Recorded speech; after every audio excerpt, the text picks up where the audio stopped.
Tamil 10th exam எழுத வெளியூர் போயே ஆகணுங்கிறதுனால அவ கூட யாராவது ஒருத்தவங்க போகணும்னு சொல்லி அவங்க அம்மாவை கூட போறாங்க. இது மாதிரி ஒவ்வொரு எக்ஸாமுக்கு அவ கூட போயிட்டு எக்ஸாம் முடிஞ்சதுக்கு அப்புறம் அவளை திரும்பியும் கூட்டிட்டு வராங்க. தமிழ் வெளியூர் போய் 10th எக்ஸாம் எழுதுறது அவளை பொண்ணு கேட்ட வந்தவனுக்கும் பிடிக்கல, அவங்க டீச்சருக்கும் பிடிக்கல. இதனால இதுக்கு ஏதாவது ஒண்ணு பண்ணியே ஆகணும்னு சொல்லி 2 பேரும் பேசிட்டு இருக்காங்க.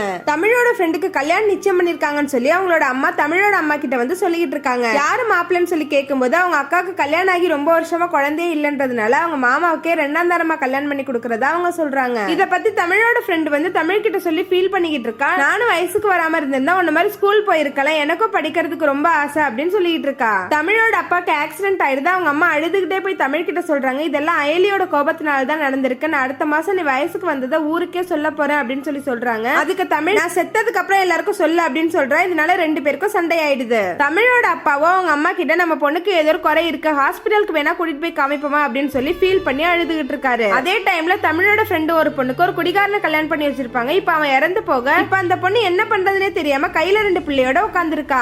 சாவு வீட்லயே தமிழ் டென்ஷன் ஆகி நீங்க எல்லாரும் சேர்ந்துதான் எல்லா பொம்பளைங்களும் சேர்ந்துதான் இந்த பொண்ணை இந்த மாதிரி பண்ணி வச்சிருக்கீங்க அப்படின்னு சொல்லி கோவத்துல எல்லாரையும் திட்டிக்கிட்டு இருக்கா. இந்த ஊர் ஆம்பளைங்க பேச்ச மீறி நாங்க ஏதாவது பண்ண முடியுமா அப்படின்னு சொல்லி அவங்க அம்மா கேட்க, நான் என்ன பண்றேன்னு பாருன்னு சொல்லிட்டு தமிழ் அங்க இருந்து கோவமா நடந்து போறா.